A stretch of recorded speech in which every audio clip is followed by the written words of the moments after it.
महाराष्ट्रामध्ये अनेक महानगरपालिकेमध्ये निवडणुका आहेत, महानगरपालिकेच्या निवडणुका आहेत. काही ठिकाणी आपण ड्युटी करतोय आणि लढतोय आणि काही ठिकाणी आपण ड्युटी करत नाही, तर आपण स्वतंत्रपणे लढतोय.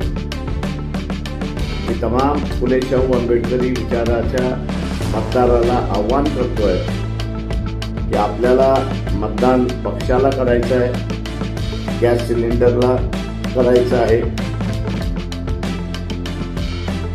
आणि त्याच्याच बरोबर आपला उमेदवार निवडून येईल याची दक्षता सुद्धा आपल्याला घ्यायची आहे.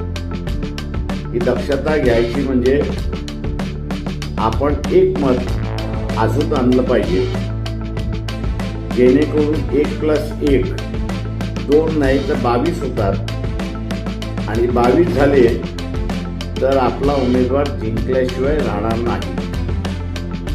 तेव्हा तमाम फुले शाहू आंबेडकरी मतदाराने मतदान करावं, उमेदवाराला जिंकून आणावं ही माझी अपेक्षा. जय भीम, नमस्कार.